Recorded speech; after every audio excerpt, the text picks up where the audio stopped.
σε όλες και όλους. Giuseppe, welcome to this second lecture of the second set of lectures about mediation, which the Hellenic Union of Mediators organizes together with ΟΠΕΜΕΔ. We are very, very happy to have you with us. As I know you since many years, and your competencies about online mediation, which is a theme very important at present, all the more that it is the only way we can work successfully. We look very much forward to learn from you and to become slowly, but at least having the hope to get fully trained someday to this online mediation. So thank you very much for being with us and welcome you and welcome again. Excuse me. Αγαπητοί φίλοι, σας καλωσορίζω σε αυτή τη δεύτερη διάλεξη του δεύτερου κύκλου Διαλέξεων για τη Διαμεσολάβηση, που η Ελληνική Ένωση Διαμεσολαβητών διοργανώνει, όπως γνωρίζετε, μαζί με τον ΟΠΕΜΕΔ, μέσω της πλατφόρμας Zoom. Σήμερα έχουμε την χαρά να έχουμε μαζί μας τον κύριο Giuseppe Leone, ο οποίος είναι ειδικός για την online mediation, έχει διεξάγει πάρα πολλές, αμέτρητες θα έλεγα, διαμεσολαβήσεις online. Είναι το θέμα της ημέρας και στη χώρα μας πλέον, διότι λόγω του περιορισμού που επέφερε η πανδημία, είναι ο μόνος τρόπος για να μπορούμε να είμαστε σε επικοινωνία. Προσωπικά, λόγω του ότι πιστεύω ότι θα παραμείνουμε σε αυτήν την μέθοδο, έστω και όταν επανέλθουμε στην κανονικότητά μας, λόγω των πλεονεκτημάτων τα οποία έχει, τα οποία είναι πάρα πολύ εμφανή, πρώτον και κυριότερον, άτομα που δεν είναι στην Αθήνα, μπορούν και παρακολουθούν. Έχουμε την κυρία Πολυξενίδου από το Düsseldorf, της Γερμανίας. Έχουμε πολλά άλλα άτομα από άλλες πόλεις της Ελλάδας και είμαστε ιδιαίτερα ευχαριστημένοι που μπορούν και μας παρακολουθούν όλοι αυτοί οι φίλοι και μάλιστα με πάρα πολύ μεγάλη συνέπεια. Και συνεπώς, όχι μόνο κερδίζουμε την απόσταση Γλυφάδα, Κηφισιά ή οποιαδήποτε άλλη απόσταση που μπορεί να πάρει και 1,5 και 2 ώρες όταν είναι ώρα αιχμής, αλλά επιτρέπουμε και σε συναδέλφους εκτός Αττικής να παρακολουθούν τις διαλέξεις μας. Αυτό το πλεονέκτημα δεν θα το ξεχάσουμε, θα παραμείνει. Και αν όχι όλες οι δραστηριότητες, για τώρα τουλάχιστον, πολλές θα συνεχίζουν να διεξάγονται διαδικτυακά. Γι' αυτό θα πάρω το θάρρος και θα σας πω ότι καλό θα είναι να εξοικειώνεστε με αυτή τη μέθοδο. Σήμερα ο κύριος Leone θα μας δώσει πάρα πολλά στοιχεία, τα οποία θα μας βοηθήσουν να καταλάβουμε πώς διεξάγεται μία διαμεσολάβηση διαδικτυακά. Προσωπικά θα σας συμβούλευα να παρακολουθήσετε ένα σεμινάριο σχετικά με το θέμα αυτό, ένα σεμινάριο που γίνεται στην Ελλάδα. Ενώ γίνονται πολλά τέτοια σεμινάρια, μπορείτε να επιλέξετε και να παρακολουθήσετε ένα εξ αυτών. Διότι αργά ή γρήγορα θα χρειαστεί να χρησιμοποιήσουμε την μέθοδο αυτή. Να σας πω σήμερα ότι είναι η πρώτη διάλεξη, όπως το ξέρετε όλοι όσοι μας παρακολουθείτε με πάρα πολύ μεγάλη συνέπεια, ότι είναι η πρώτη διάλεξη όπου έχουμε αλλοδαπό ομιλητή. Είμαστε πολύ χαρούμενοι γι' αυτό, διότι όλοι οι αλλοδαποί ομιλητές στους οποίους απευθυνθήκαμε και είναι ανεξαιρέτως όλοι διεθνούς φήμης και εμβέλειας, δέχτηκαν αμέσως και με χαρά να μας κάνουν μία διάλεξη. Το θεωρώ πάρα πολύ σημαντικό, διότι είναι κεφαλαιόδους σημασίας να μπορέσουμε να μάθουμε τι συμβαίνει στις άλλες χώρες, πώς αντιμετωπίζονται τα διάφορα προβλήματα που έχουμε κι εμείς σε άλλες χώρες και να εμπλουτίσουμε τις γνώσεις μας εμβαθύνοντάς τες. Για όσους πιστεύω ότι όλοι γνωρίζετε την αγγλική, αλλά για όσους δεν την γνωρίζετε επαρκώς, να μην έχετε καμία ανησυχία, ο κύριος Λεόνε έχει συμφωνήσει να μεταφράζονται τα πάντα στα ελληνικά και όσοι κάτι δεν έχετε καταλάβει καλά, ακόμα και με τη μετάφραση να έχετε μία απορία, να μην διστάζετε να θέτετε ερωτήσεις. Τις ερωτήσεις σας μπορείτε να τις θέτετε είτε γραπτά στο chat, όπως κάνουμε πάντοτε. Όσοι παρακολουθούν από το Facebook, αναγκαστικά θα τις θέτουν γραπτά, ελληνικά ή αγγλικά, ό,τι προτιμάτε. Ο κύριος Μαναράκης και εγώ θα τις μεταφέρουμε στον κύριο Λεόνε και αντιστρόφως θα μεταφέρουμε προς εσάς τις απαντήσεις του, είτε απευθείας στα αγγλικά θα τις ακούτε, είτε αν θέλετε θα τις μεταφράζουμε στα ελληνικά. Σήμερα δεν θα σας πω πολλά πράγματα ούτε για την Ελληνική Ένωση Διαμεσολαβητών. Είναι η 16η διάλεξη. Νομίζω ότι ίσως να έχετε λίγο κουραστεί να με ακούτε να σας λέω τι είναι η Ελληνική Ένωση Διαμεσολαβητών.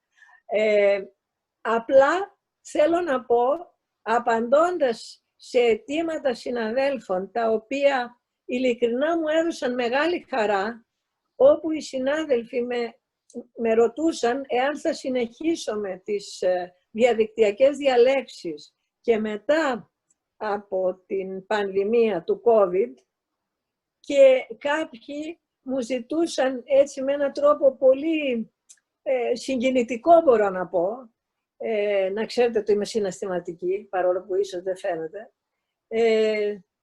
μου ζητούσαν να συνεχίσουμε να κάνουμε αυτές τις διαλέξεις διαδικτυακά για να μπορούν να παρακολουθούν και εκείνοι. Αυτό το αίτημα, το ευγενέστατο, προέρχεται από συναδέλφους εκτός Αττικής. Διαβεβαιώνω λοιπόν όλους τους συναδέλφους ότι η Ελληνική Ένωση Διαμεσολαβητών, που είναι όπως γνωρίζετε μη κερδοσκοπικό σωματείο και έχει ως βασικό καταστατικό σκοπό τη διάδοση της διαμεσολάβησης και την εδραίωσή της στην Ελλάδα, θα συνεχίσει τις δραστηριότητές της προς την κατεύθυνση αυτή, και αν κάποια στιγμή καταστεί δυνατόν να κάνουμε διαλέξεις εκ του σύνεγγυς και το προκρίνουμε. Δεν ξέρω εάν θα γίνει αυτό. Προσωπικά δεν ξέρω αν θα το προκρίνω.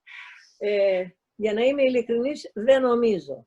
Αλλά εάν κάποια στιγμή, ας δούμε και αυτό το ενδεχόμενο, εξαντληθούν τα θέματα, τα έχουμε καλύψει όλα. Έχουμε ακούσει διεθνείς διαμεσολαβητές από τις περισσότερες χώρες και δεν έχουμε κάτι άλλο να πούμε, θα πρέπει να σκεφτούμε κάτι άλλο. Μια άλλη δραστηριότητα, διαδικτυακή.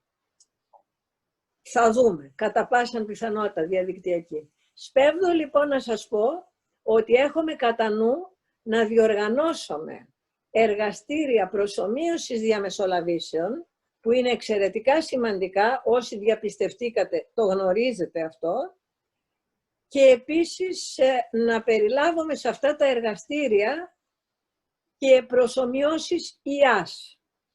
Αυτά είχα να σας πω. Για τον ΟΠΕΜΕΔ γνωρίζετε πάρα πολύ καλά τι είναι ο ΟΠΕΜΕΔ, ο Οργανισμός Προώθησης Εναλλακτικών Μεθόδων Επίλυσης Διαφορών, ο οποίος δραστηριοποιείται και στην Ελλάδα και στο εξωτερικό και ο οποίος πρόσφατα, όπως γνωρίζετε ήδη, διότι το ανακοίνωσε ο κύριος Κανελόπουλος επισήμως στις 14 Δεκεμβρίου στη διάλεξη που έδωσε ο κύριος Ορφανίδης, ότι υπεγράφει μια σύμβαση μεταξύ Υπουργείου Δικαιοσύνης και ΟΠΕΜΕΔ, εξαιρετικά σημαντική, τριετούς διάρκειας, σε εκτέλεση της οποίας θα παρασχεθούν διάφορες υπηρεσίες από τον ΟΠΕΜΕΔ και από τους διαμεσολαβητές που αποτελούμε την Επιτροπή Διαμεσολαβητών του. Αυτά είχα να σας πω και τώρα θα δώσω το λόγο στον κύριο Giuseppe Leone, αφού προηγουμένως σας παρουσιάσω λίγο σύντομα το βιογραφικό του, διότι είναι πραγματικά πάρα πολύ εντυπωσιακό. και μεγάλο. Giuseppe, thank you for being patient to listen to me. I just wanted to welcome our colleagues and to assure them that we will continue online presentations even when this COVID pandemic will be over, hopefully soon. And now you will allow me to present you in Greek to the participants, to present your impressive biographic, because I want them to know who you are. And I told them already what they have to expect from you and all the advantages and the benefits that they can acquire if listening to you attentively. Λοιπόν, ο κύριος Giuseppe Leone είναι διαμεσολαβητής από το 1997. Εκπαιδεύτηκε στην διαμεσολάβηση και έγινε διαμεσολαβητής στο Mediation Center of the Pacific στην Χονολουλού της Χαβάης, όπου και διαμένει και εργάζεται σήμερα. Το 1999 ο κύριος Giuseppe Leone άρχισε να ενδιαφέρεται για την online διαμεσολάβηση, που τότε, το 1999, online σήμαινε μόνο μέσω Skype. Με συγχωρείτε. Τότε ήταν νοητή η διαδικτυακή επικοινωνία μόνο μέσω emails. Δεν υπήρχε τρόπος να βλέπει ο ένας τον άλλον. Δεν υπήρχε κανένας τρόπος άλλος επικοινωνίας παρά ο γραπτός μέσω της ανταλλαγής των email. Ασχολήθηκε με πάρα πολλές διαφορές, τις οποίες επέλυσε μέσω διαδικτυακά, διαφορές διαδικτυακού εμπορίου, κυρίως της εταιρείας eBay. Αργότερα, όταν το Skype εμφανίστηκε και άρχισε να γίνεται γνωστό και αποδεκτό, δημιούργησε μία παρουσίαση ομάδας και δημιούργησε ένα σχήμα στο οποίο είχα τη χαρά να μετέχω κι εγώ, δηλαδή ο κύριος Giuseppe Leone σκέφτηκε να κάνει διαμεσολαβήσεις online στη γλώσσα διαφόρων χωρών. Όταν έφτασε η σειρά της Ελλάδας, επέλεξε 3 άτομα, την φίλη Φανή Αθανασίου, την φίλη Σόνια Μελέγου και εμένα, και κάναμε μία διαδικτυακή διαμεσολάβηση. Από το 1998, ο κύριος Giuseppe Leone έχει διαμεσολαβήσει σε πολλές εργατικές διαφορές, είτε αυτές διεξήχθησαν εκ του σύνεγγυς, είτε διαδικτυακά, για τα ταχυδρομικά, για το ταχυδρομείο των Ηνωμένων Πολιτειών, και πριν από 7 χρόνια διεξήγε την πρώτη διαδικτυακή διαμεσολάβηση για το πρόγραμμα των Αμερικανικών ταχυδρομείων Redress, όπως λέγεται. Σε αυτή την περίπτωση τα μέρη ήσαν στην Γκουάν ένας εκπρόσωπος, ας πούμε ο διευθύνων σύμβουλος των ταχυδρομείων, των Αμερικανικών ταχυδρομείων στην Καλιφόρνια, και ο κύριος Leone στη Χαβάη.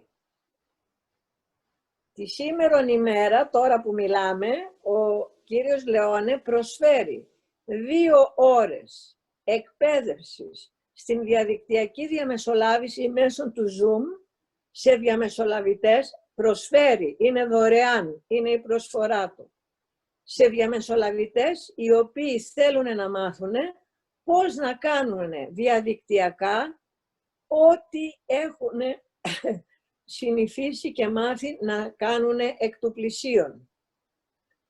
στο γραφείο τους μαζί με τους πελάτες τους. Αυτό τους το μαθαίνει, τους δίνει μια γεύση βέβαια σε 2 ώρες, πώς να το κάνουν μέσω Zoom.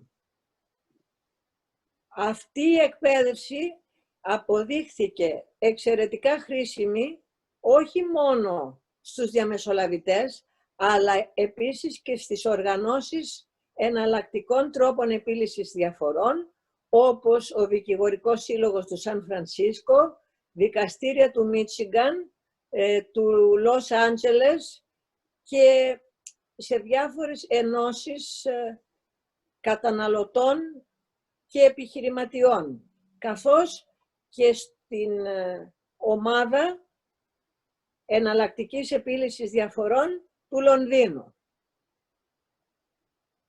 Θα σας δώσω, αν θέλετε, το link πριν το τέλος της διάλεξης, το link του κυρίου Giuseppe, όπου μπορείτε να δείτε πληροφορίες σχετικά με αυτήν την εκπαίδευση και να δείτε πόσο απλή είναι και ίσως να πάρετε να σας δοθεί ευκαιρία να αποκτήσετε ενδιαφέρον για αυτό το θέμα και να ακολουθήσετε κι εσείς όπως πρότεινα και σας προέτρεψα προηγουμένως. Λοιπόν, η σημερινή διάλεξη θα δώσει στον κύριο Λεόνε την ευκαιρία να μας δώσει πάρα πολλά στοιχεία σχετικά με το θέμα αυτό, δηλαδή πώς μπορούμε να κάνουμε διαδικτυακά όλα όσα έχουμε μάθει να κάνουμε εκ του σύνεγγυς. Όλοι έχουμε ερωτήσεις και προβληματισμούς. Λέμε καλά, δηλαδή πώς θα γίνει να είμαστε σε χωριστά δωμάτια, να βάζουμε τα μέρη σε χωριστά δωμάτια. Ο κύριος Λεόνε θα μας μιλήσει για τα Breakout Rooms. Διερωτώμεθα πώς μπορεί να τηρηθεί η εχεμήθεια. Όλα αυτά θα μας τα πει ο κύριος Giuseppe Leone και πάρα πολλά άλλα. Giuseppe, excuse me for having been so long, but I wanted, first your bio is very long, first. And then I wanted the participants to be aware as much as possible of our topic. So I welcome you again and take the floor, please. Thank you very much. So thank you, Catherine, for inviting me to this presentation. And thank you, Sergius, for setting up this webinar. I'm sorry that I don't speak Greek, even though I was born close to Greece. I was born in Brindisi, and then I moved to the United States. So, as you heard probably from Catherine, I'm a mediator in the state of Hawaii, in the middle of the Pacific Ocean. So for me now is almost 7 o'clock in the morning, which shows you that the technology works well. It doesn't matter where people are. So whether you are in Greece, or you are in Italy, or in England, or in Australia, or anywhere else, it doesn't matter. The technology allows us mediators to offer our services no matter where people are. Now, the focus of today's presentation will be how we, mediators, can do online everything that we are used to do in person. Okay. We'll also talk about some differences between online mediation and in-person mediation. And then at the end, I'll be glad to answer any questions that you have. And if there is enough time, as I hope there will be a demonstration as well. So let me clarify 2 important points. One is that this event is done with Zoom, a video conferencing software called Zoom. And I have 10 years experience with Zoom, because I think I was one of the first mediators in the United States to use Zoom in since 2011. So as soon as it became available. However, what we will discuss today is important even if you use a different software. If you use, for example, Microsoft Teams, or if you use Cisco WebEx or Adobe Connect. So what we're going to say about online mediation applies equally well, regardless of the software that you choose to use. So that was the first point. The second point is that from my experience, the success of online mediation depends 95% on our experience and skills. It does not depend on Zoom or any other software.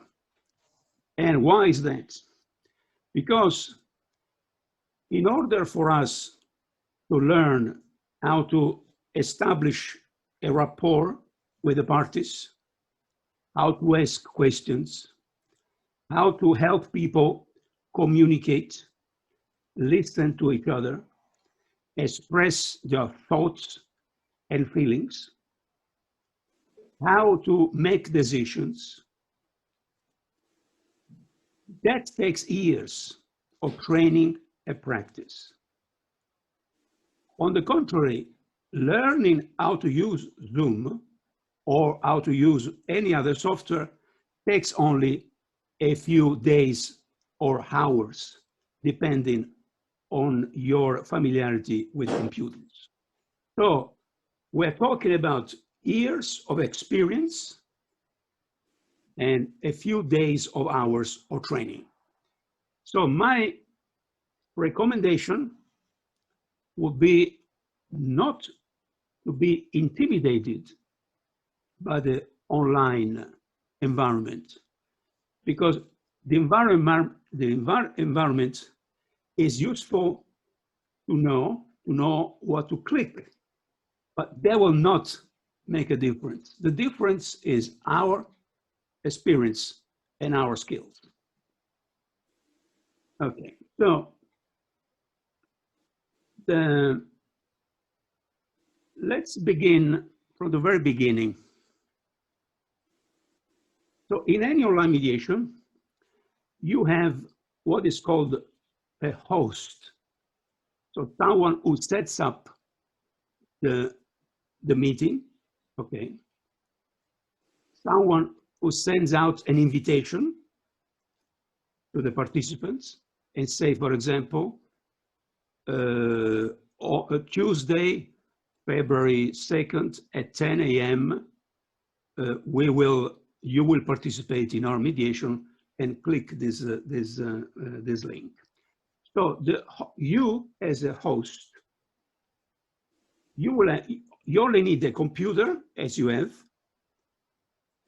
an internet with a good internet connection, a good lighting. Lighting is very important for the body language. So you want to be able to see the parties face to face, and you want them to be able to see you clearly. So when you're online, all communication happens through facial expressions, okay, and the tone of voice. Let me also add, because I know that all mediators ask themselves, what about body language? Okay. So let me say a few words about body language. As I said, communication when you're online happens through facial expressions,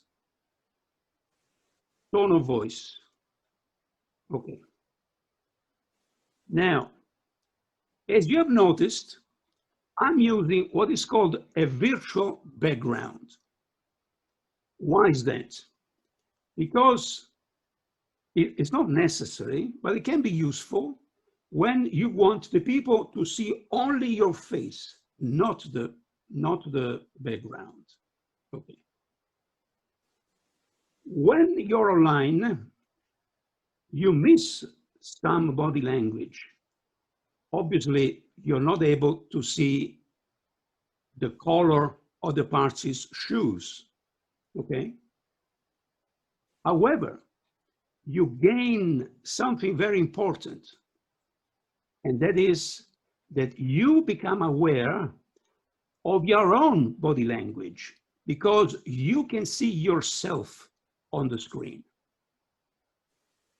which is something that is not possible in person. We mediators talk only about the body language of the parties, but we forget that the parties see us, and they may see us differently than what we think.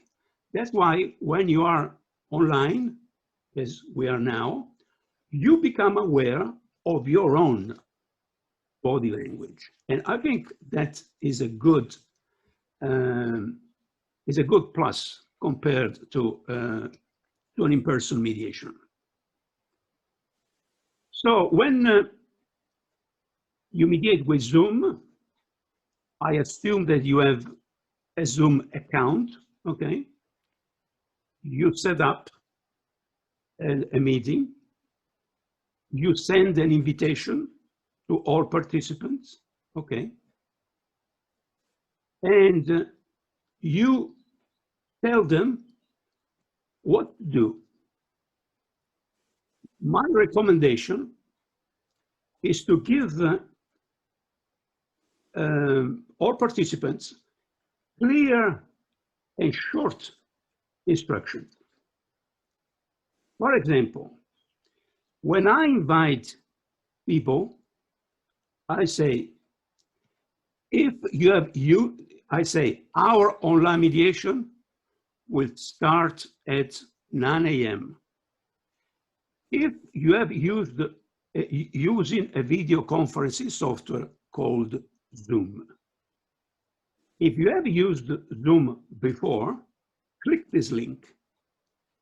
If you have not used Zoom before, and then I ask them to run some tests, audio and video, before the online mediation begins. So each participant can test that their audio and video connection works well before the online mediation begins. With Zoom, people can participate with a computer, with a tablet, iPad, or Android tablet, with a smartphone, iPhone or Android, or by phone. Now, participating by phone can be useful in two cases. First, if someone does not have a computer, in that case, they will dial a number and they will be able to participate by phone. By phone is also useful in case there is a power outage or an internet outage. So if someone loses the electricity or the power, that person could still continue to participate in mediation by phone. So this is what an online mediation looks like from a technical perspective, okay? So you have a computer, you have an internet, you have a Zoom account, you have a good lighting, and the participants have a computer, a tablet, and so on. Now, from my experience, there are two different cases and I don't know which case applies for you. There are, for example, mediators, and usually they're called solo mediators. So mediators who have their own practice, okay? And they do everything. So they invite people, and so they send them the information, the instructions, and so on. Because they are able to do everything. They are technically trained to do everything. There are other cases where you have, for example, a mediation center or a law firm where there are some mediators, they say, no, I don't want to have anything to do with the computers because I'm not good at computers at all. In that case, you could have an assistant taking care of all the technical aspects of managing an online mediation, particularly when it comes to breakout rooms, which is something that we'll talk about later. So if you are familiar with computer, you should be able to do everything by yourself. On the contrary, if for any reason you just don't like computers, perhaps you can ask someone else to take care of all the technical aspects, so you focus only on the online mediation. The key point is that when we are online, the focus should be only on the mediation, not on Zoom. Because the mediation participants, the parties, pay us to help them resolve a problem. So they expect that we know how to handle all the technical aspects. So everything is focused on the mediation itself, on the communication and so on.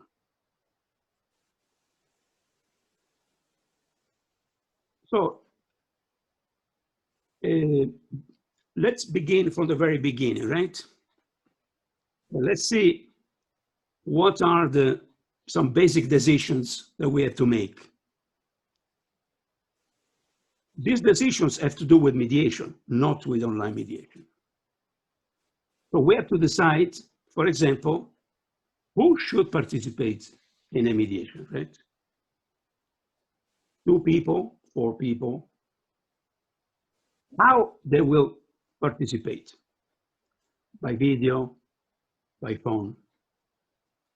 Now, my recommendation is to run a test, technical test, with each participant for a couple of days before the online mediation begins. For 2 reasons.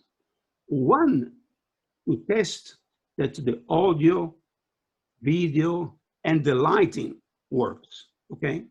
For example, you do not want people to be too close to the webcam or too far away, okay? So one reason for running this test before the online mediation begins is to make sure that, technically speaking, there are no problems. The second reason, which is equally important, is to start establishing a rapport with each party. So they can see us, they can see our face, they can hear your voice, and we can see them and hear their voice as well. So that's a good way to start establishing a rapport with the parties.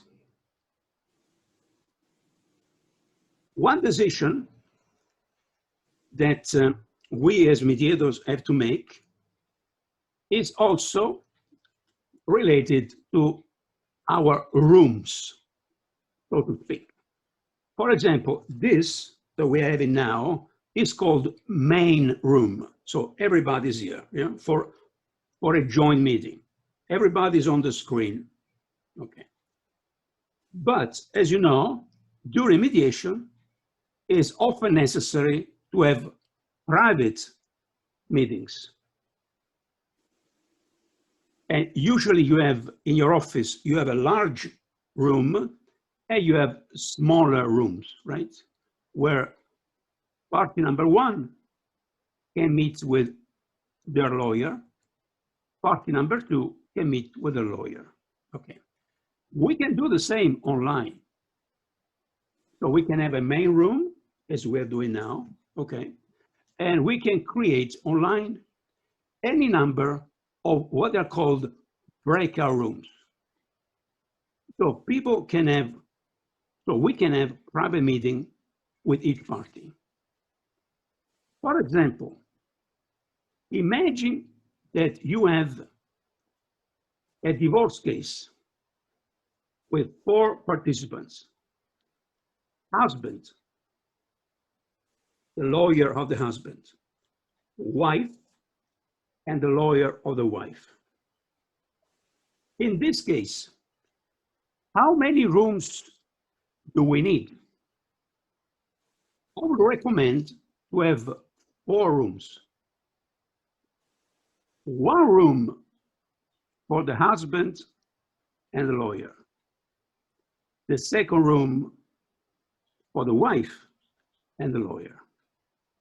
A third room for lawyers only, in case the lawyers of the husband and the wife want to have a conversation, just the 2 of them.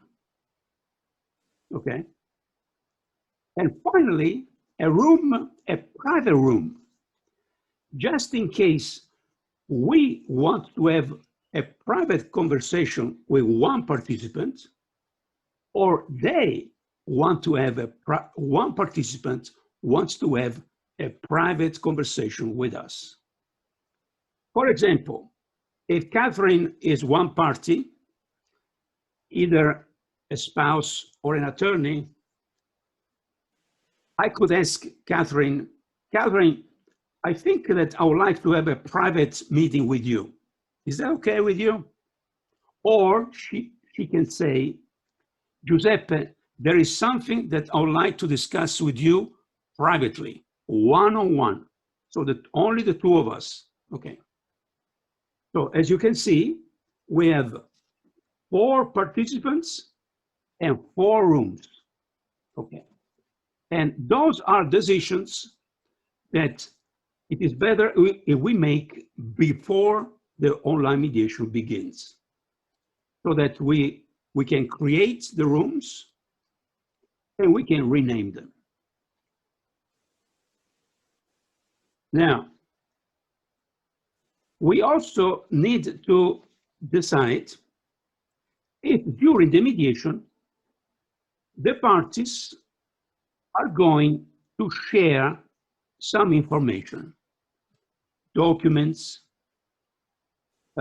pictures, videos, okay? And we have to decide how we are going to manage that information sharing. Do we want all participants to send all documents to us so that we manage the documents? Or do we want them to share documents that are on their computer? If we prefer to manage all documents by ourselves, we should ask all participants to send the information to us before the online mediation begins. On the contrary, if we want to allow each party to share information on their computer, first we need to make sure that they know how to do it, how to do that. Okay. Because certainly you do not want to have any technical problems during an online mediation. So my recommendation would be that if you want participants to be able to share information, you run again a test with them. to make sure that they know how to do it. Now, at the beginning, so in mediation, we usually have two documents, right? At the beginning, there is an agreement to mediate. And at the end, there is a settlement agreement or a memorandum of understanding. Okay. Usually, all participants are required to sign the agreement to mediate, which says that all information is confidential. Okay. In case of an online mediation, the agreement to mediate also says that nobody else can participate in an online mediation except the people who have signed the agreement. And it also says that the parties agree not to audio and video record any portion of the online mediation. Okay. The other agreement, the other document is at the end, the settlement agreement. So it is important for us to know who is going to write the settlement agreement, you as a mediator or one of the lawyers, and how are the participants going to sign those agreements. For example, in the United States, now because of the COVID or the coronavirus, people use a digital signature software. Okay, so they can sign their documents electronically with their computer or with their iPad or a smartphone. So after we send an invitation to the parties, everybody's on the screen as we are now. And it is a good practice to ask each party, can you please confirm that there is nobody else in the room with you? Can you also confirm that you understand that you will not audio or video record any portion of the online mediation? Okay. It is also good practice to ask them, how would you like me to call you? And they can say, call me Anna, or call me Catherine. Or they can say, if you don't mind, call me doctor. Okay. And you as a host can change the names on your screen so that you see Catherine or Anna or Maria or doctor. Okay, so that's a good practice. Then you can explain them how everything works. So typically you'll ask them, have you been in mediation before, or this is the first time? If they say this is the first time, you explain them what mediation means, our role as neutral mediators, confidentiality, a possible outcome of mediation, and so on. At the beginning, and also when we send the instructions, it is a good practice to give all participants a number to call. Okay, so let me show you what I do. Okay, so you have a better idea. At the very beginning, I show something like this. Need help? Call this number. Okay. Why is that important? Because you want to reassure the parties that if anything happens, if there is a power outage or if they lose the connection, they do not need to worry. They just need to call your number, your direct number, and depending on the technical problem, you will decide whether to continue the mediation on the same day or whether to schedule a mediation on another day and time. Also, it is better not to assume that everybody is used to sit in front of the computer for hours. So we can say, if for any reason you feel tired, okay, you need to go to the restroom, you need a glass of water or a glass or some coffee, no problem. Just let me know and we will take it from there. So it is important that we handle our communication with the parties as calmly as possible, to reassure them that they are in good hands, so that we know how to take care of any problems, if there are any problems. Okay. So our ability to stay calm and to communicate clearly with the parties is very, very important. Because when people participate in an online mediation, there are two layers of anxiety. One layer is because they don't know what the outcome of mediation would be. And the other layer is because they are afraid that something could go wrong during the online mediation. So it is, from my experience, it is essential that we reassure the parties, we give them a number to call, and also we have the contact number of each participant. Okay. So we are in a joint session as we are now.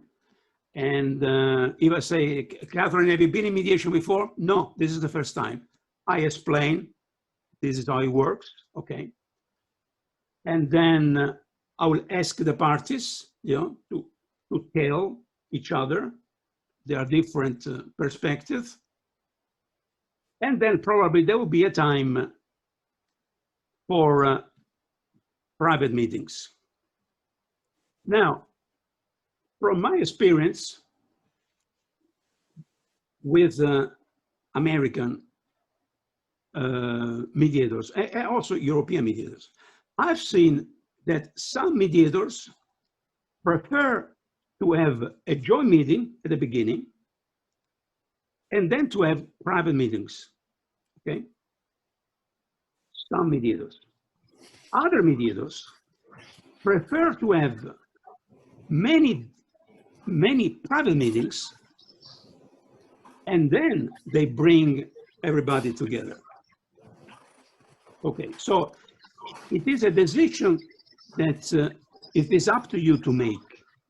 Do you prefer to talk to the parties together at the beginning, and then you split them up in different rooms? Or do you prefer to have a private meeting with each party and then you bring them back together? This has nothing to do with Zoom. Is a mediation, is our mediation decision. Okay.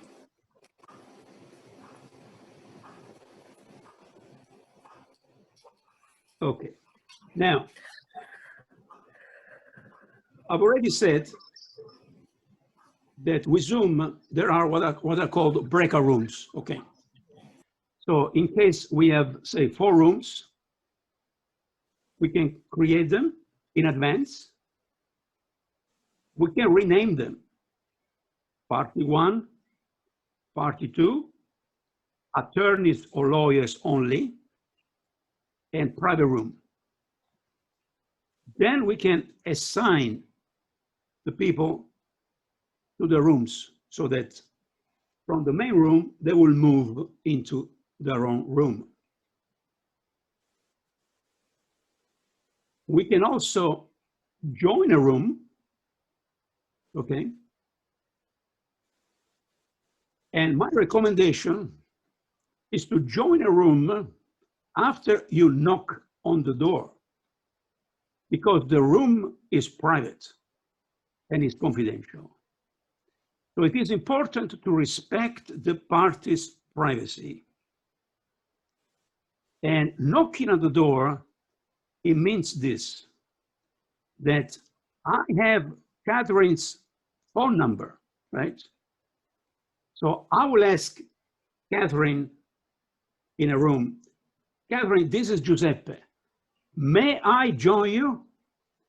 If she says, yes, join us, then I will join her.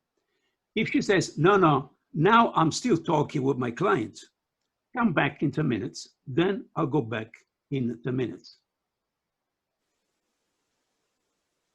When Catherine is in a breakout room, she will also find on her computer or on her smartphone or iPhone a button Ask for Help.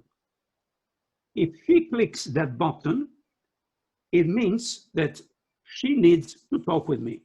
Okay, so at that point, I can join a room or I can click later. Later means I know that you want to talk with me, but now I'm busy with something else. And finally, there is a third way to communicate with the parties in the rooms by sending out what is called a broadcast message. For example, you can say, this is, I don't know, Bernadette, okay? In 10 minutes, I will close all the rooms, we'll get back together, okay? And see where we are, okay? So after the parties are in the room, we can join them with their permission or because they asked for our help. We can leave the room and join another room, and we can go back and forth. And this is typically called shuttle diplomacy. So you go from one party to the next, okay? We can also move the participants. For example, you can move the two lawyers into their own room, okay? And then you join the room. And then you can move them back into the room with their clients. So all this is called managing breakout rooms. And it's something that you can either learn to do by yourself, or you can let someone else do for you in your office. But one has to do this. Okay. So the host, or the person who has set up the online mediation, can manage breakout rooms. That host, again, can be you or can be someone else. At the end, you close your rooms, okay? And depending on the situation, you can write the agreements, or someone else write the agreements or memorandum of understanding, or you can schedule another mediation session for another day, or you can leave the parties more time to think, so you can send them back into their own rooms.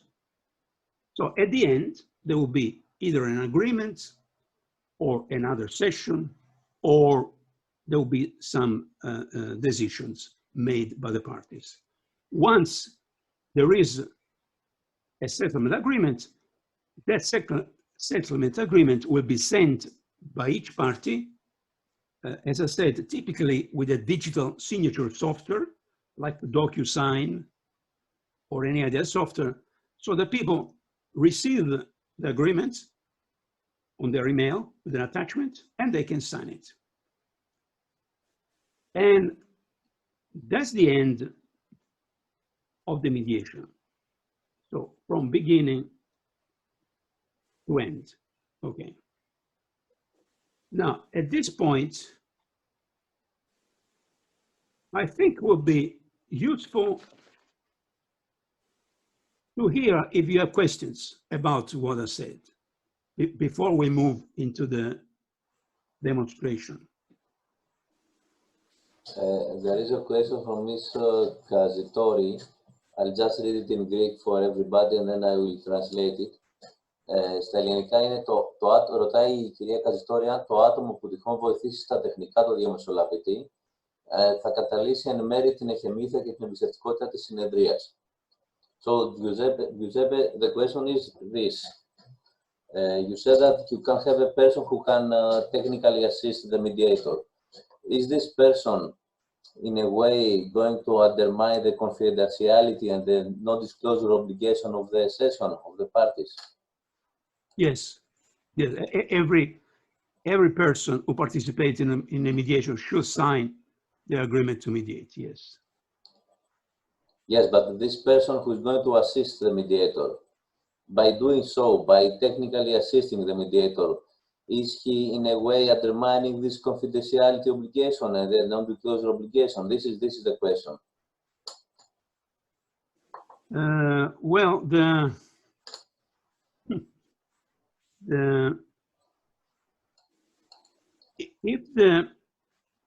in case there is, say, an office assistant, right? So let's call that person an office assistant.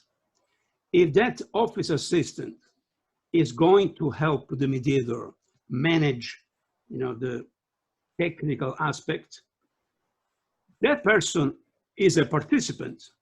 Therefore, that person should be bound by the confidentiality agreement.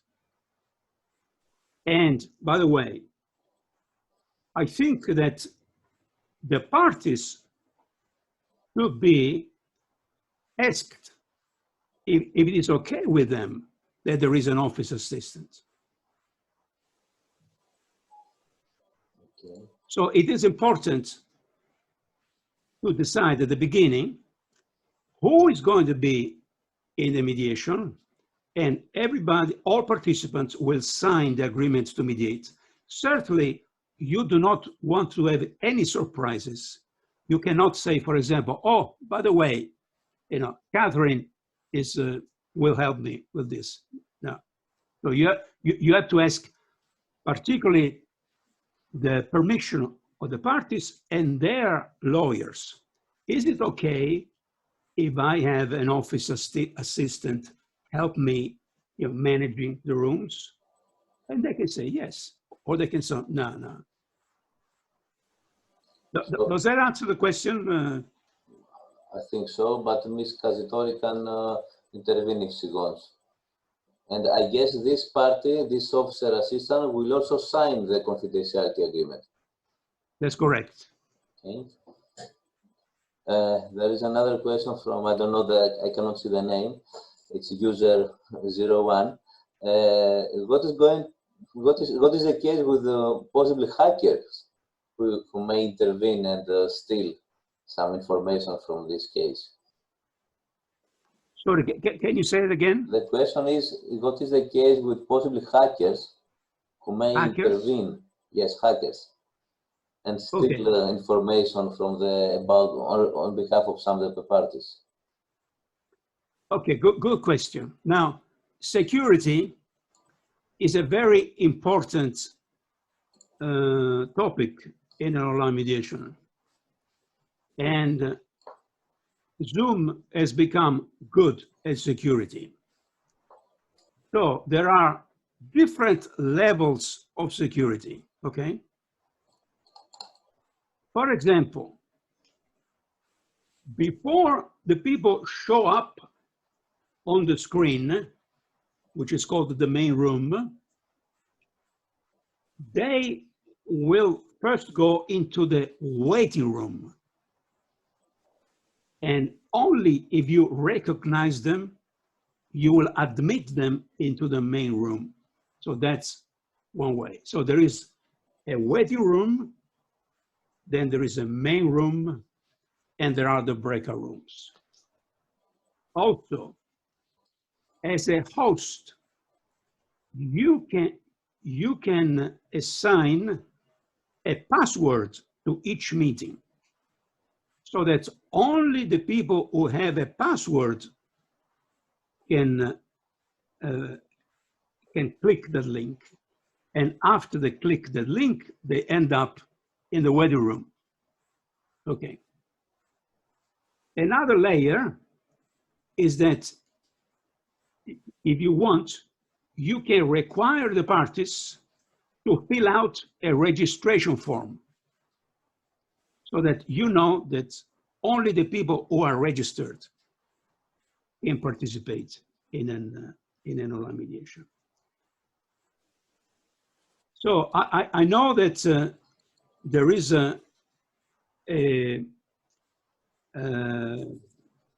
there are some concerns about hackers and so on, but I also know that Zoom has done a good job. Now, I told you that I was one of the first mediators who used Zoom 10 years ago. After last year, there was the coronavirus. Their number of users went from, I think, 30 million users to 300 million users. So they've addressed and resolved, I don't want to say all problems, but certainly most problems. Talking about security, let me say something else. I told you that the agreement to mediate says that the parties agree not to audio or video record any portion of the mediation, right? Technically speaking, that is impossible for us to check. Because if you see something on your screen, a mediation, right? And you start another software that captures what you see on the screen, there is no way that Zoom knows about this.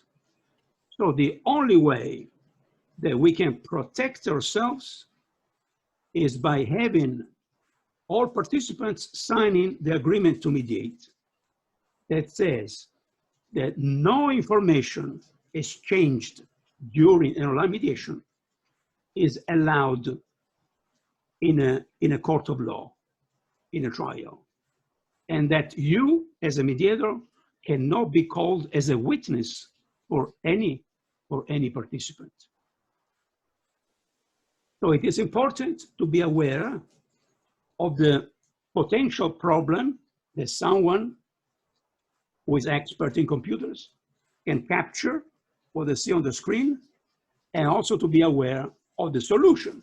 And the solution is a good agreement to mediate. And at the beginning, you ask, can you confirm that there is nobody else in the room with you? Yes. Can you also confirm that you will not audio and video record any portion of the mediation? Okay. You said that one of the measures that you could take is to ask the parties to fill a registration form. Ms. Vasiliki Pantelidou would like to ask to tell us more exactly what will be the content of this registration form. Sorry, can you repeat? I'm not sure I understand. What exactly will be the content of the registration form? What are you going to write in this form? In the settlement agreement, or which form? No, you spoke about a registration form that the parties may write, as a part of security. You mean the agreement to mediate? I don't know, Ms. Pantelidou, if she wants to intervene to explain, because he's talking about the registration form you said earlier. You use this may I have the floor? Yes. Giuseppe, you said that one way to protect the online mediation is to have all parties who will participate filling a registration form, as the participants have done today in order to participate to this conference. Right. That's correct. So yes. we know who is participating. Right, right. And said that Okay. this can be used in online mediation. Yes, that's correct. Now, thank you. Now I understand better. So we're talking about two different things. One is the registration, the online registration, right? And the other one is the agreement to mediate. So the agreement to mediate spells out our services, right? So you agree to participate in mediation, and you understand that as a mediator, I don't make decisions and so on. You agree to pay me so many euros, I don't know, per day or per hour and so on. Yeah, I understand, yeah. So there are two separate things. One is the online registration, right? Which takes care of the security. And the other one is the agreement to mediate, which spells out the terms and conditions of our services. Oh, by the way, as you know, when you're online, you can offer your services anywhere. In Greece, to someone in England, in the United States, Australia, it doesn't matter, technically speaking. But if you allow people to participate from Australia, and then there is a dispute with you, okay, so that person is in Australia, you're in Greece, I think it's useful to say in your agreement to mediate that in case there is any dispute between the participants and you, the prevailing law will be the Greek law.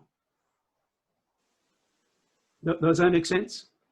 Oh, yes. Yes, because indeed. there is a question of what is called jurisdiction, right? I don't know the Greek word, but anyway, it's clear now. Jurisdiction, which means, you know, which set of laws should be applied to resolve this dispute. Okay, now, needless to say that as mediators, we do not sign the settlement agreement, right? Only the parties sign their own settlement agreement. So we are not concerned with the settlement agreement. However, if we have people participating from different countries, I think it will be useful to say in your agreement to mediate that in case there is any problem or controversy or dispute regarding your services, the Greek law will apply. Does that make sense? Yes, definitely. It is like the rules somehow put by a Rome Convention. Right. And I wanted to ask Giuseppe to be clear to our answer to Mrs. Pandelidis. Does the request, the form, the registration form, does it have to contain more data than the one the participants today have filled and submitted? Well, usually you have to, you want to know their name for the participants, their email address, their organization, and their direct phone number. Excellent. So the same as the participation form of today. Yes, Thank you. Yes, exactly. There is a last question from Ms. Vicky Lavaki about the online mediation in general. Do you believe that the results of the online mediation are as efficient as the results of the normal let's say, mediation which is not conducted online, but it's a live mediation, in-person mediation? Good question. Now,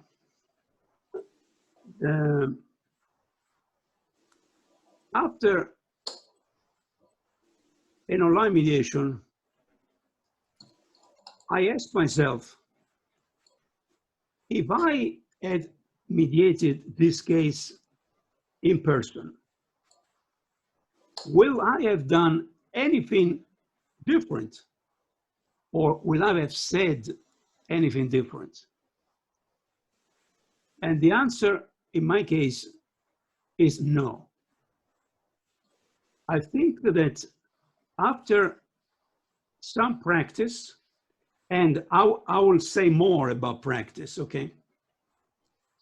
After some practice, we mediators will be able to be ourselves online and to mediate online the same way that we'll mediated in person. As I said, learning how to use Zoom, breakout rooms and so on, is only a question of practice. And let's talk about practice. Okay. In my training, for example, and I have either a 2-hour training or 45 minutes training, I provide video tutorials showing you what to click to do what you need to do, okay? Show you step by step what you need to click on your computer. I also provide a video tutorial that shows you how you can practice by yourself. If you have a computer, you have an iPad, and you have an iPhone, okay? So that you can see by yourself how an online mediation looks like from the party's perspective on their iPad or on their iPhone, okay? Because I think it's useful to practice. So you can practice by yourself. If, for example, you have one computer, one iPad, one iPhone, or you have 2 computers, if you have enough devices in your office, you can practice by yourself. So that you click here, you click there, and you follow the instructions that you saw in my video tutorials. Also, I will strongly recommend to use Zoom not only for online mediation, but also for training purposes, to help groups of mediators to practice their mediation skills online with other mediators. Because the more you can experience a mediation, not only from your perspective, but from a party perspective, the more natural you feel when you're online. So training individually and in group is very useful. So that it's like riding a bicycle, right? So you learn how to ride a bicycle and then you forget about it. You just ride a bicycle, okay. Also, what I recommend in my training is that you use Zoom not only for online mediation, but also as a way to communicate with your clients or prospective clients. Particularly, I suggest that next time you're about to send a long email, run the risk that what you write in your email is misunderstood by the recipient of the email. I recommend that you suggest an online meeting via Zoom, so that you use Zoom not only for online mediation, but you use Zoom as a better way to communicate. Because I think that an online meeting is the second best option after an in-person meeting.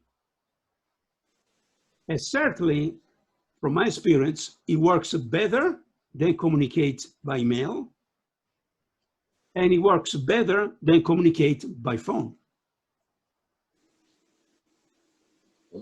So I know was a long answer to the question. Is the same.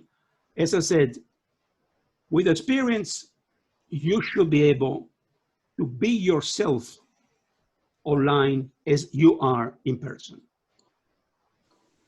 Okay, we need your experience in another matter, which is technical nature, but it's very important. Ms. Chrysanthi Kauni asked, in case you don't have a digital signature, how do you deal the problem of signing the agreement in that case? Okay, well, I think that let me give you this answer.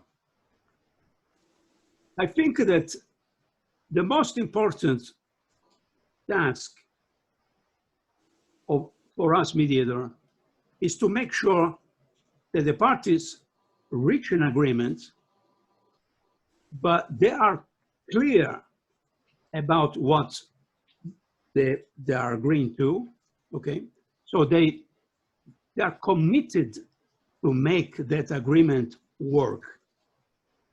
And ideally, in the agreement, there should be something that says, if Catherine does not do this, then this. So the agreement should be clear,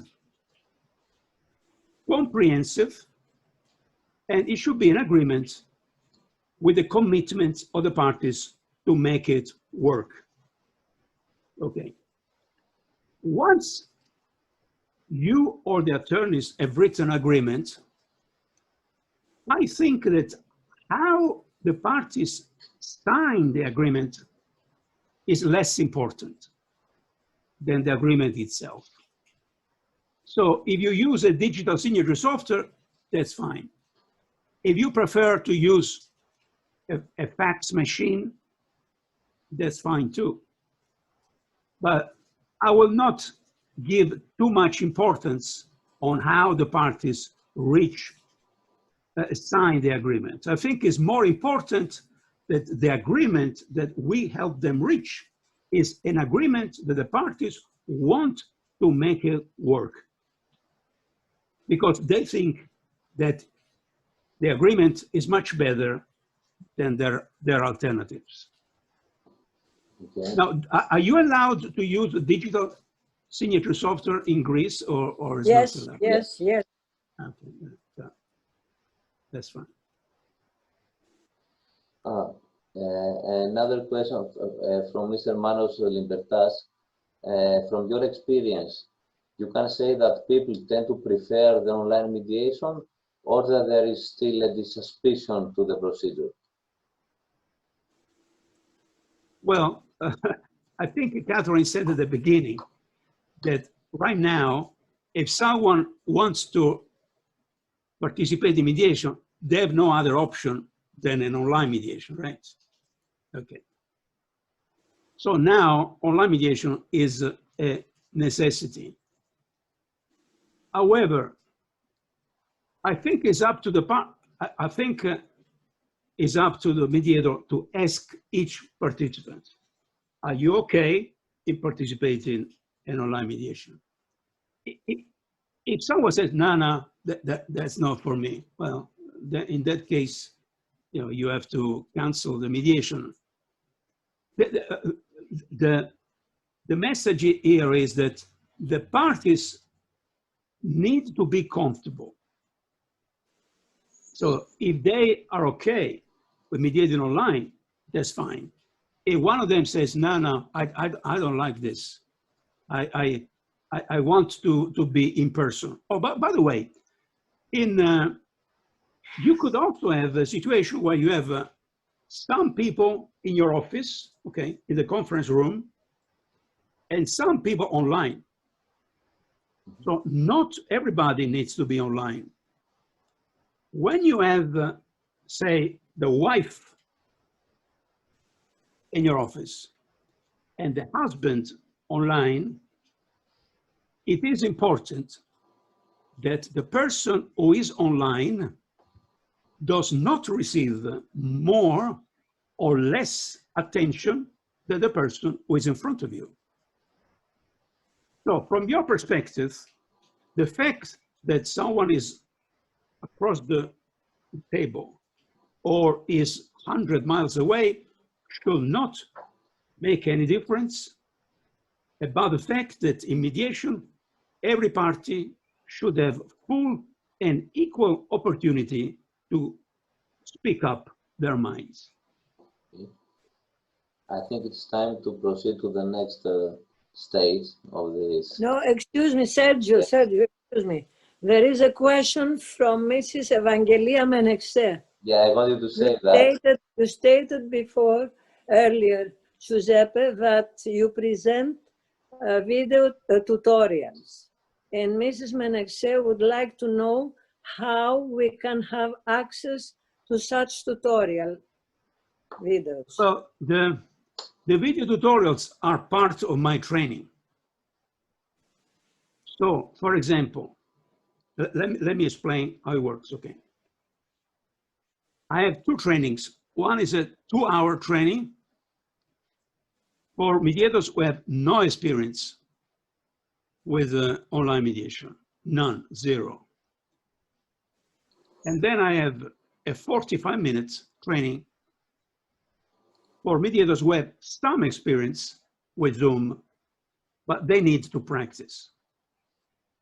Now, in the 2-hour training, the first hour is an introduction to online mediation, as we are doing now, okay? As we are doing now. So in a sense, it's like you have already participated in the 1-hour presentation, okay?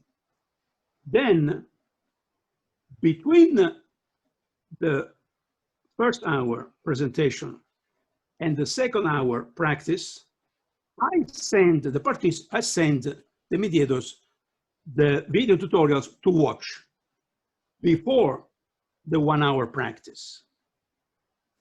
So first I tell them, watch these tutorials, practice, and then we can practice together.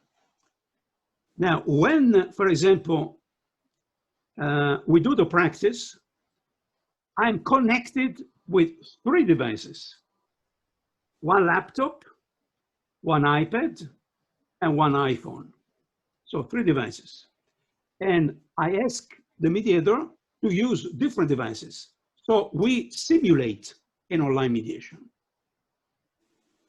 And when we practice, the student mediator can practice everything that they learned with the video tutorials, okay? Because at that point, they should be able to remember what to click. Because, as I said at the beginning, learning how to use Zoom is only a question of a few hours practice. There is nothing more to it.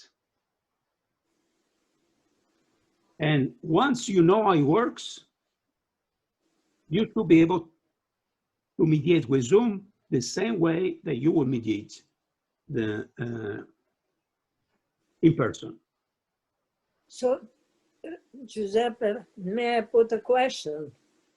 So the way for us to have access to the tutorial videos should be to participate to your program. Is this possible? Can we? Well, there are 2 possibilities. One is that your members, so the members of your organization, sign up individually, okay?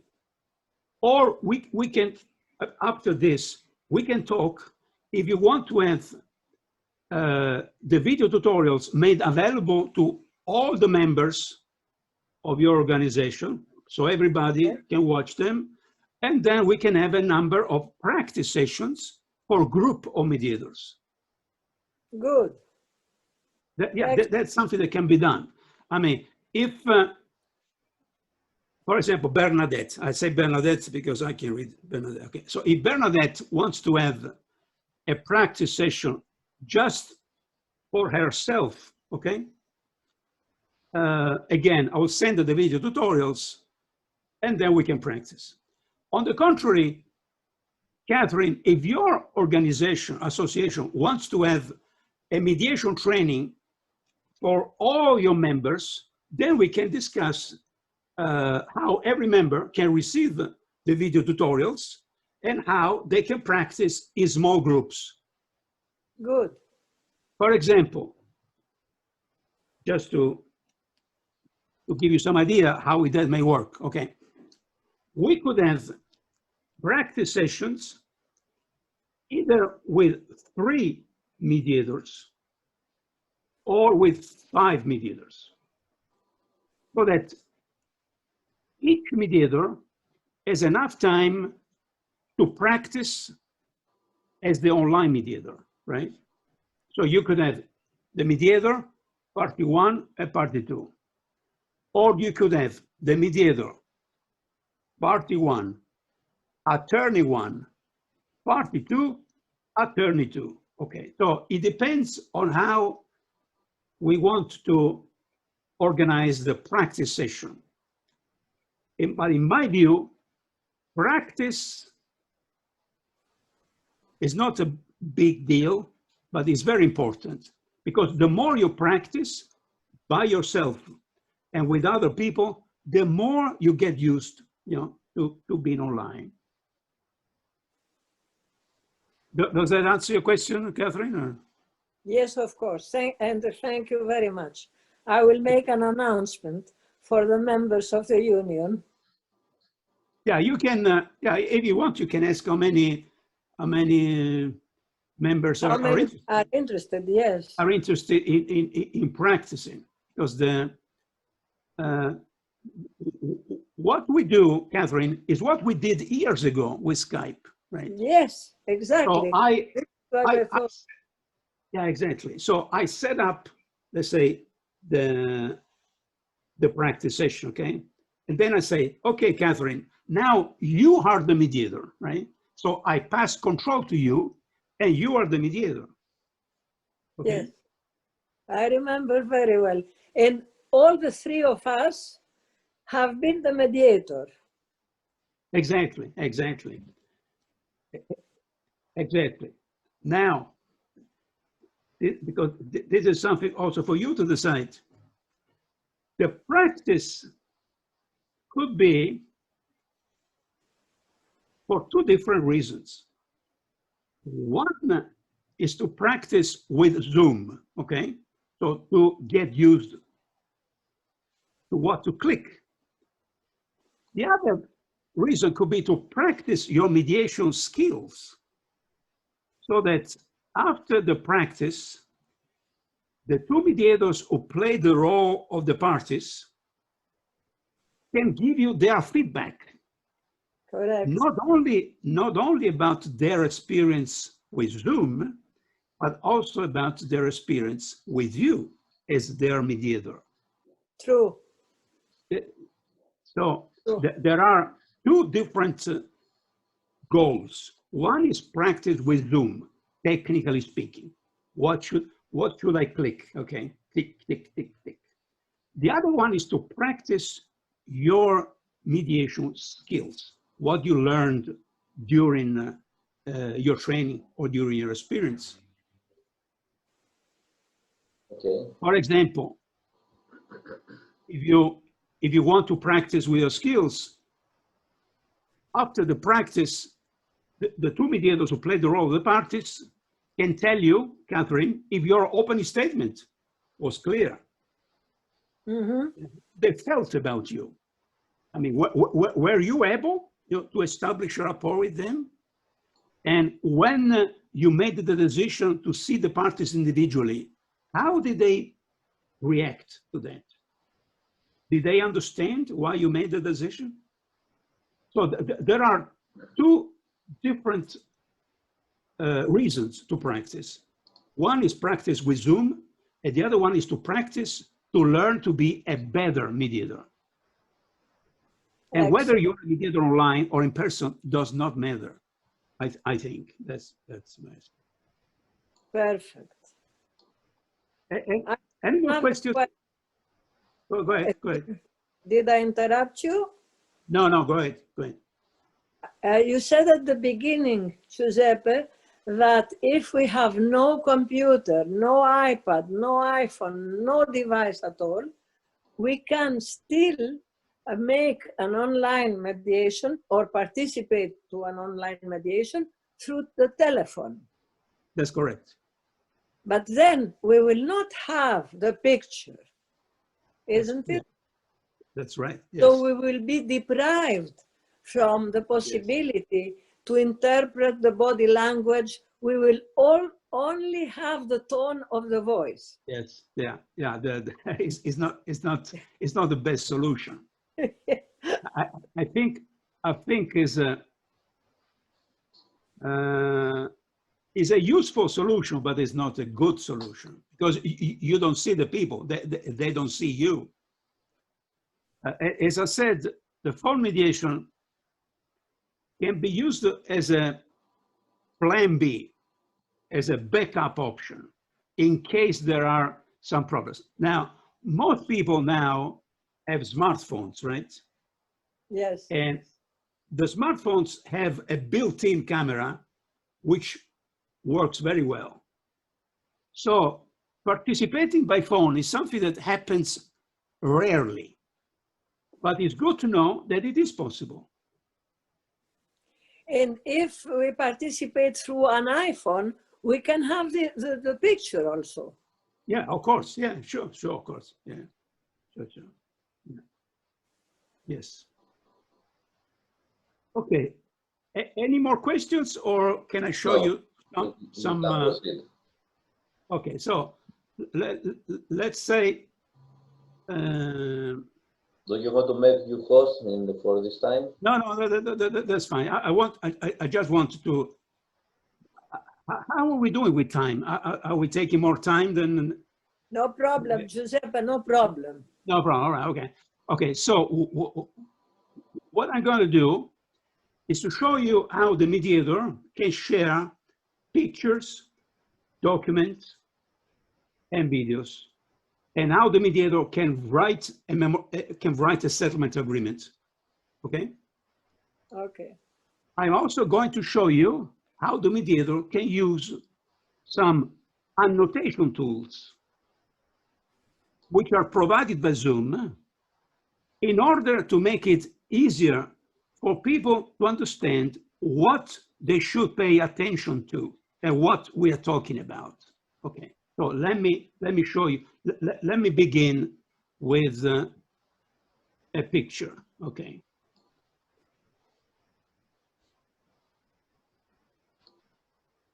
All right. So I have a picture here, and I'm sharing the picture with you. And I am drawing your attention to this person here, okay, to this bus stop here, or to the tree. Now, if I want, I can use different annotation tools. An arrow, or an arrow here, or an arrow here. So these are called annotation tools, and they are provided by Zoom. Can also be, for example, a rectangle, something like that. So we can share and we can annotate. So this was a picture. It could also be a document. For example, it could be a PDF document like this, okay?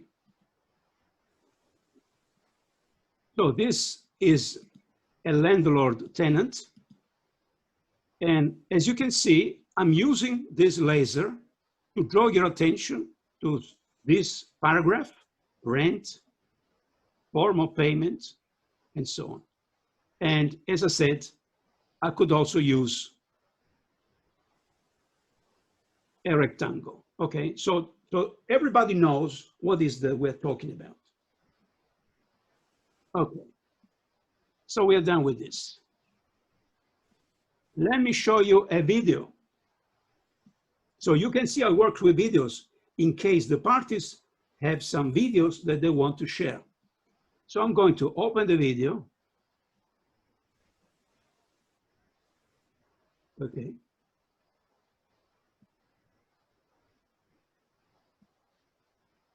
And I'm going to share it with you.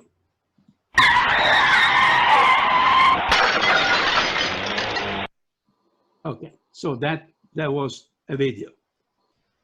Let me show you how I can write an agreement.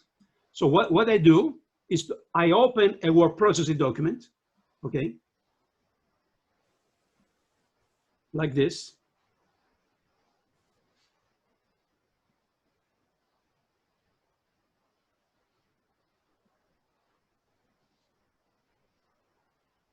And I'm going to share with you.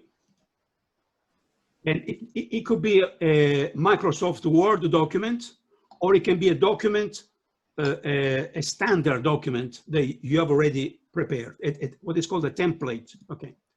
So I write, for example, Catherine will do something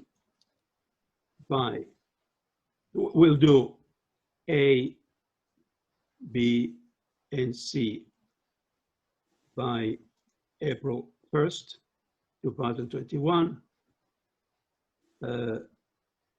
Maria will do E, F, and G by April 2nd, 2021.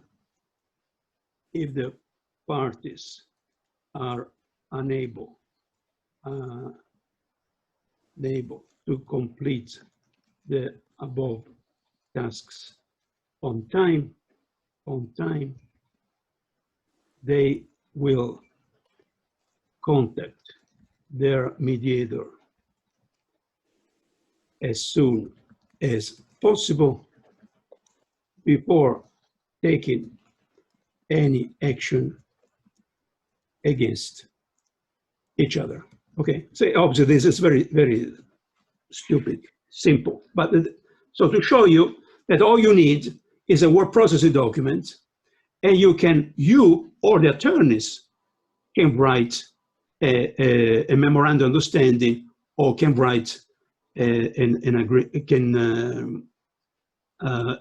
settlement agreement. And once you've done that, you will save this as a PDF file, and you can send it out as an attachment with a digital signature software. So this is how you can share and how you can annotate. And as I said earlier on, you can decide whether you want to be the only one who can share documents, or you want to allow each participant to share documents on their computer. Now, if you have all the documents, those documents can be physically on your computer in one folder, or they could be in the cloud, like Dropbox or Google Drive or something else. So even if you lose your computer, or if your computer crashes, you have all your files available online, so you don't miss anything. Do you have any questions? I'm sorry it's taken longer than I thought, but are there more questions, Sergio? Or? No, I don't see any more questions here. Okay, let me ask you a question then. After 1 hour and a half that you heard talking to me about mediation, how do you feel now about online mediation compared to 1 hour and a half ago? I mean, do you feel less anxious? Do you feel more comfortable? Or there are still some things that you are not sure of that you would like to ask me?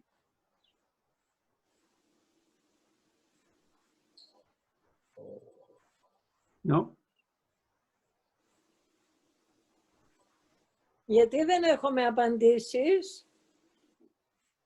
Γραπτός ή μπορούμε να ζητήσουμε το λόγο? Να ζητήσετε το λόγο ευχαρίστως, βεβαίως. Αν μου επιτρέπετε, ο Κώστας ο Θεοδωρίδης είμαι. Ναι, σας γνώρισα, κύριε Θεοδωρίδη. Ευχαριστώ πολύ. Mr. Leone, first of all, thank you very much for your very, very interesting lecture about online mediation. You see, in my opinion, Greek mediators are fond of online mediation, but the problem maybe here in Greece is that we have very typical and strict procedures, and the most difficult issue that we face about mediation is the signature of settlement agreement. Oh, I see. You said, and personally I liked it a lot, that the most important thing in mediation is to reach an agreement rather than sign it. Right. But you see, due to Greek Act about mediation, it's very, very important the settlement agreement to be signed by all parties, by all participants. Yeah, And maybe the most difficult issue is that in court, a signature by a fax is not acceptable. Oh, I see. So the one and only original document should be signed by all participants. I see. And let's say, the procedure that we practically follow is that the persons that are more closely than others in a place sign on the document of the settlement agreement, and then we send it by post, the original document, the remoted parties to sign it and send to us, the mediators, back. Sure. So I think that the only second thoughts of Greek mediators about online mediation is only the issue of signing the settlement agreement. I see. If this issue could be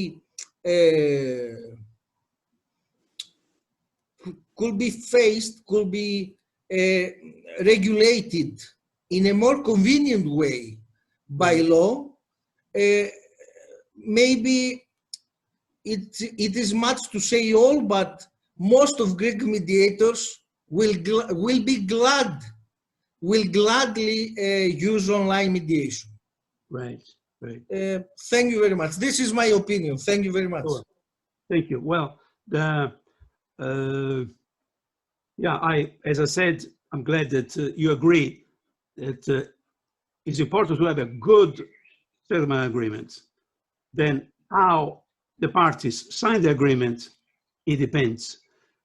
I think I asked Catherine if the digital signature software is allowed. Yes. In Greece. It is, right? Yes, it is. It is. So if the parties sign electronically, is that a legally valid document? Yes, it is. Okay. Well, in that case, that will help, because you reach an agreement, you write an agreement, you reach an agreement, you reach an agreement. You help the parties reach an agreement. Then you ask them, are you clear what you have agreed? That you will do this, you will do this, and if that doesn't happen, you'll do this. Yes. Okay. So if I send you the agreement now, are you ready to sign it? Yes. And then you send it. So I think there's something here. Yes, but unfortunately, digital signature is not popular in Greece. Oh, I see. So it is allowed, but it's not popular. Yes, but it is very easy to obtain one, to get one. For instance, all lawyers can obtain a digital signature from their bar association. Right, right. I see. I see. It's a relative, Question relative new. and getting accustomed to this. Right. It's And quite new in Greece. That in that sense, it is not popular. It's a matter of time. yeah, Exactly. This is what I mean. We have to get accustomed to this kind of signature. right. Let me ask you, if you put aside the digital signature software, okay, because that is something that probably it may take some time for people to understand and to get used to. Has what I've said today helpful to you? I mean, do you see now that the differences between online and face-to-face are not that much? Yes, you have done it very clear. And as I said, it's only a question of practice. I mean, if you practice 2-3 times with other mediators, okay, so you know what to click and so on, then, now, by the way, let me ask you, Catherine, in Greece, do mediators have their own practice or they have mediation centers? Mediators have their own practice. Usually, they are lawyers. Right. Up to 2014, it was mandatory for a mediator to be a lawyer and then become a mediator. This was does not exist anymore because of the European Commission. Sure.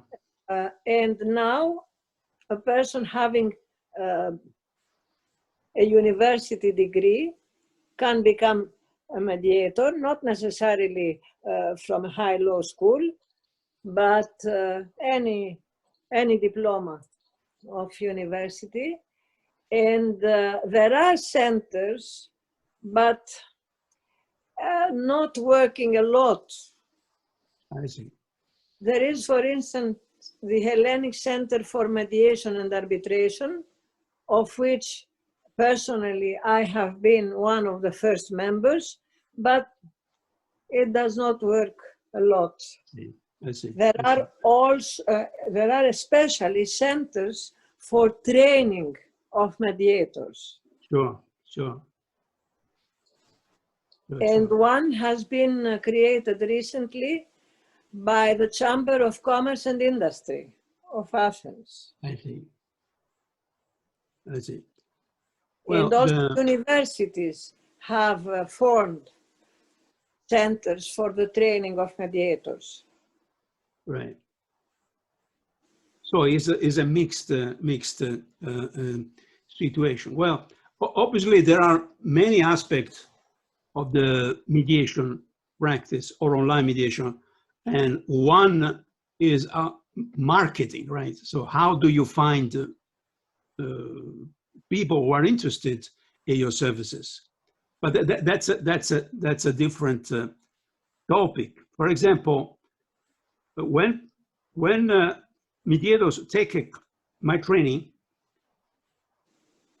after the training, I suggest them to post a video on their website showing how online mediation works, so that people can see by themselves what to expect. So there are many things that need to be thought about. In any event, I think that it all starts with providing good quality mediation. So if you have good mediators, that's a good starting point. So if you have mediators who can mediate online as well as effectively as they can mediate in person, that's a good starting point. Now, how long it takes for people to get familiar with this digital signature software and so on, that's something that perhaps should be left for later. I don't know. But anyway, it's up to you whether you think that given the circumstances in Greece, it makes sense for you to start practicing with online mediation. Or perhaps you want to wait until the virus is over, and then who knows, perhaps things will get better as they were a year ago, or perhaps they will not get back to the way they were a year ago. Indeed. But I start with a message, and I'd like to conclude the message. Learning the online parts is only a question of some practice. That's it. There is nothing more to it. Giuseppe, All right. may I answer a question put by Mr. Kehayas? Mr. Kehayas said that possibly the Central Commission of Mediation of the Ministry of Justice could provide digital signature to persons who are not lawyers. As a member of the Central Commission of Mediation, I would like to tell to Mr. Kehayas that he or any mediator wishing, having this idea, you can put a question, a relevant question to the Central Commission, which will be examined, and we will give you an answer. Nevertheless, I would like to add or ask Sergius to answer you how it is possible for people who are not lawyers to obtain very easily a digital signature. Sergio? Θα το πω στα ελληνικά. I'll say it in Greek, Mr. Giuseppe. Sure. Από πόσο ξέρω, μπορεί κάποιος να ζητήσει μέσω ΚΕΠ την ψηφιακή υπογραφή. Βέβαια, την περίοδο αυτή με τον κορονοϊό δεν ξέρω πώς ακριβώς λειτουργεί η διαδικασία με τα ραντεβού, αλλά μέσω ΚΕΠ γίνεται. Και υπάρχουν και διάφοροι ιδιώτες που παρέχουν αυτή την υπηρεσία, αλλά αυτή είναι αμοιβή και δεν ξέρω αν αξίζει τον κόπο να το πληρώσει κανείς αυτό. Εφόσον υπάρχει η δυνατότητα, γιατί... Αυτό, δηλαδή μέσω και πρέπει να απευθυνθείτε για να σας κατευθύνουν. Εκτός και αν η ΚΕΠ πάρει μια άλλη απόφαση. Αυτό θα το δείτε. Θα το υποστηρίξω προσωπικά. Ωραία, να επιστρέψουμε όμως το... Okay. Well, unless there are more questions, let me thank you again for inviting me to this event. And I hope that it was useful and interesting. And Catherine, I suggest that you receive some feedback from your members, okay? Yes. And then once you have a better idea of what kind of training you think that they will need, and when, and whether they would like training only to practice with Zoom or to practice their skills as well, then you let me know, and then we will arrange a training for your organization. Definitely, we will do so. And I would like once again to thank you very, very much for a very interesting lecture. I am a little bit familiar with Zoom and mediation via Zoom, but I must confess that today I have learned many, many things which help very much. Thank you again.